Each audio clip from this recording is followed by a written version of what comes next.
Berarti rukun pertama sudah masuk. Ya. Oke. Sampai situ sudah paham ya, insyaallah ya. Nanti boleh dicatat dulu kalau ada pertanyaan ya. Saya lanjutkan dulu. Kalau pertanyaan catat, nanti boleh ditanyakan. Berikutnya adalah tawaf. Tawaf adalah berjalan mengelilingi Ka'bah, ya. Dimulai dari Hajar Aswad atau yang garisnya sejajar dengan Hajar Aswad. Kemudian sebanyak 7 kali, ya, di sini. Dan diakhiri pada garis yang sama di Hajar Aswad lagi. Jadi ada, kalau kita melihat Hajar Aswad itu ada lampu hijau, ya, dari jauh kelihatan. Ya, orang biasanya berdesak-desakan tuh kalau sudah mulai dekat Hajar Aswad. Ini yang disebut tawaf 7 kali. Yang nanti dimulai, ini misalkan ini Hajar Aswad, Bapak, ya. Di sini Hajar Aswad, maka jamaah ada di sini itu mengucapkan, melambaikan tangan, kemudian apa? Bismillahi Allahu Akbar. Ayo angkat tangannya, angkat tangannya. Contoh. Bismillahi Allahu Akbar. Bismillahi Allahu Akbar. Dicium. Bunyi ciumnya. Isbai gitu ya. Tapi bukan cium dulu, begini, bukan. Bismillahi Allahu Akbar, baru cium. Karena berdesak-desakan, seperti kita mencium Hajar Aswad dari jarak yang jauh. Karena kalau dekat berdesak-desakan dan kemungkinan dapat, kemungkinan tidak. Ya.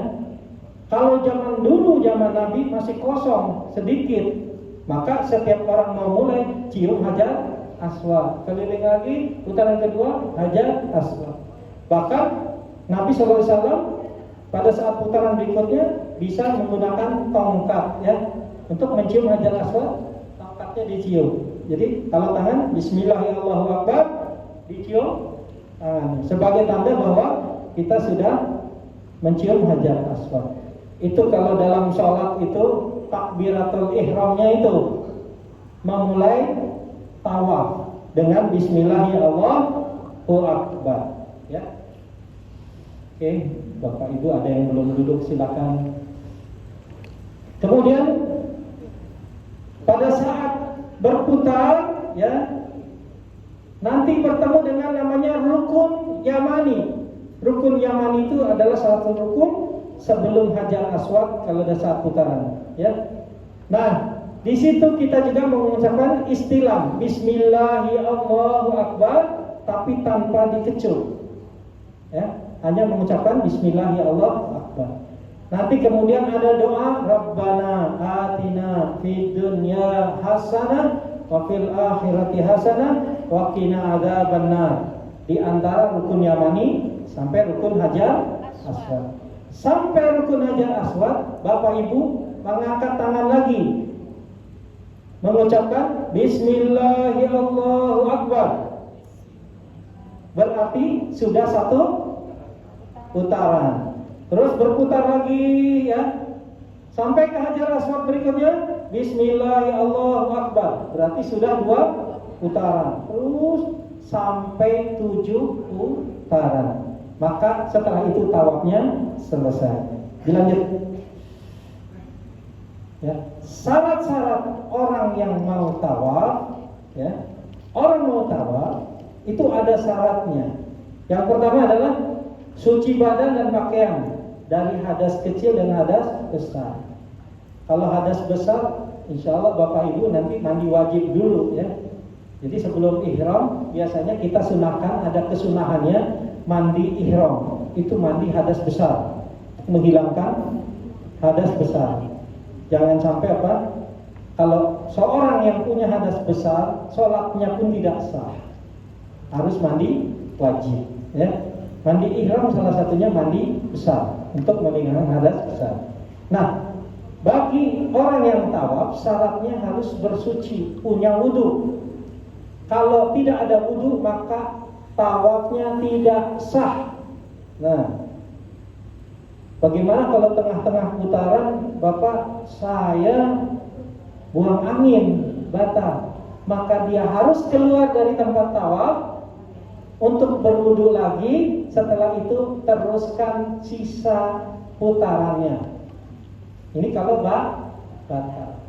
Tapi nanti ada teknik bagaimana supaya nggak batal, ya. Tapi kadang-kadang jangan sampai sombong saja, karena kejadiannya pernah. Nggak mungkin saya batal katanya, karena saya ini paling kuat menahan buang angin. Saya menghadapi ada jamaah yang seperti itu, Bapak Ibu.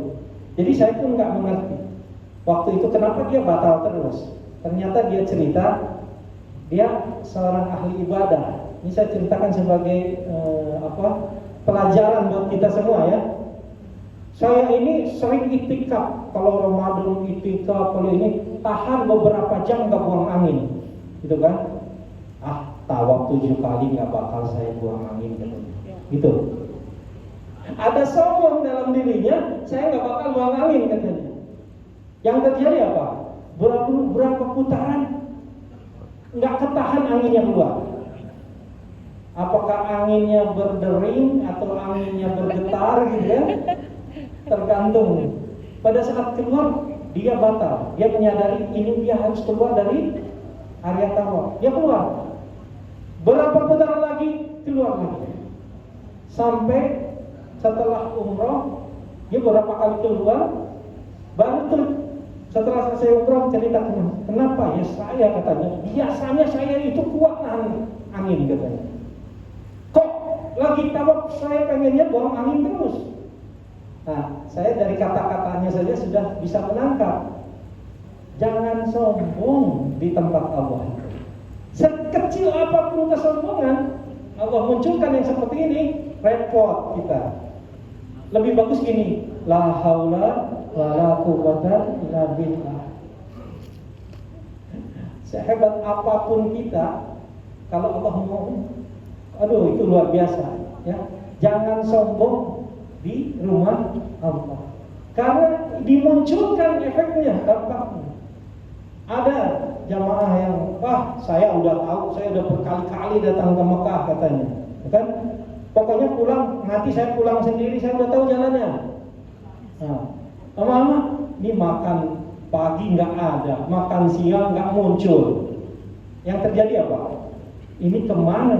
Sampai saya ada ditelepon, Pak, ini ada jamaah Bapak tersesat katanya. Kemana? Hotelnya jauh sekali tuh.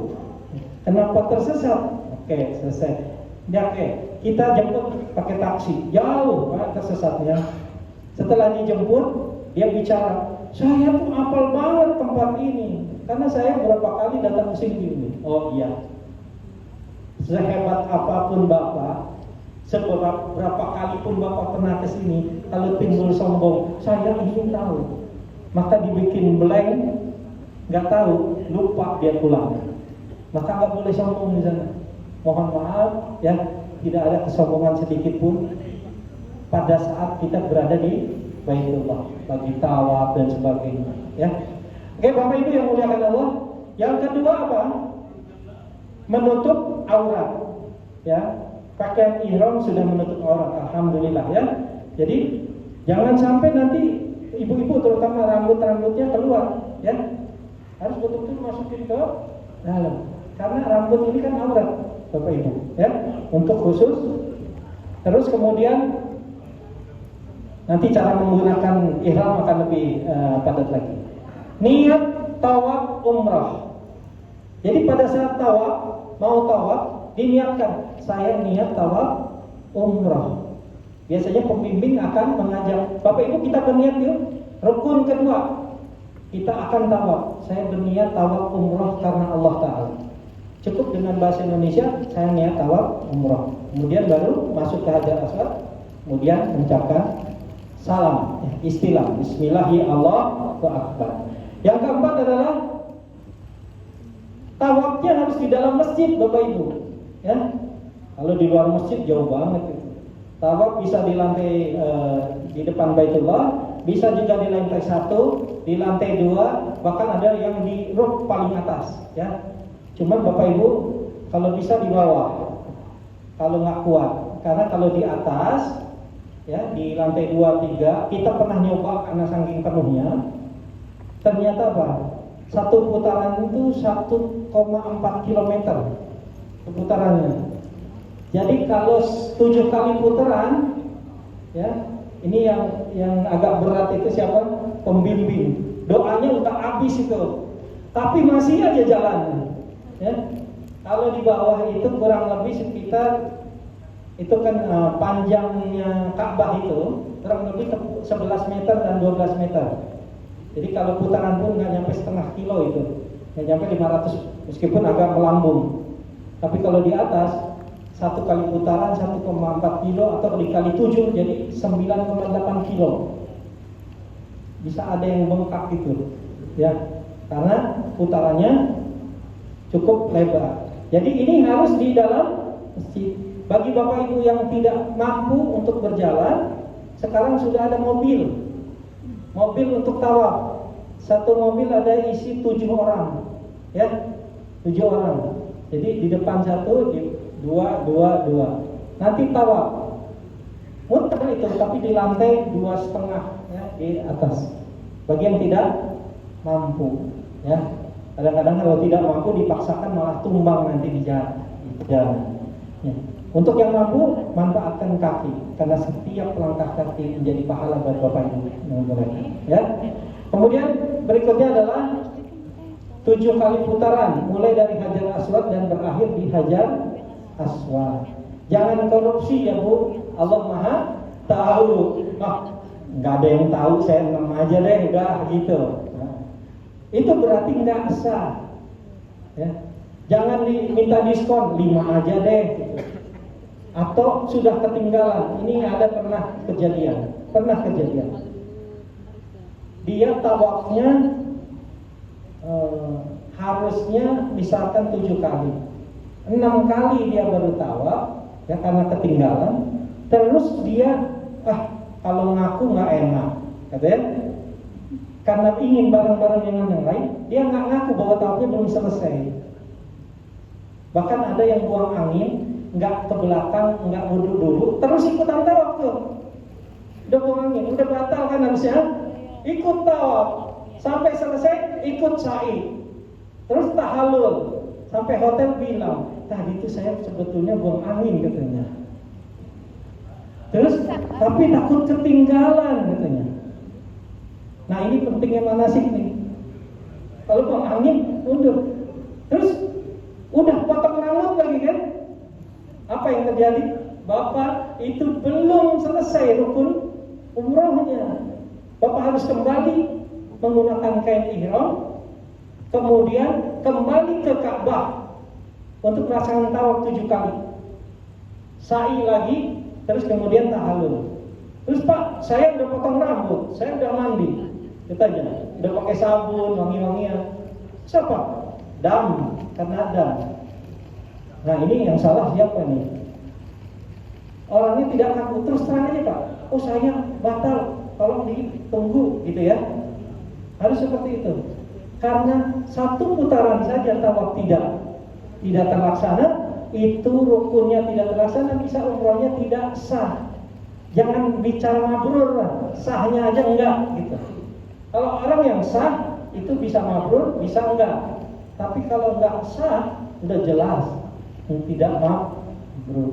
Maka yang dikejar pertama adalah sahnya umroh dulu. Ya.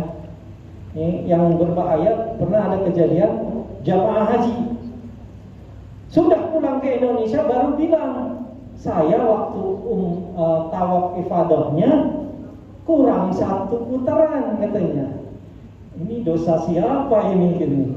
Sampai Indonesia dia baru ngaku kurang 1 putaran. Sah nggak hajinya? Hajinya sah? Tidak. Karena rukunnya tidak dilaksanakan.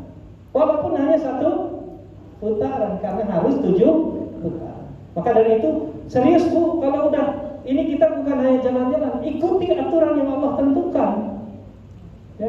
Maka kalau kita mengikuti, sebetulnya ini mudah, dinikmati saja, ikuti kata pembimbingnya di saat di sana.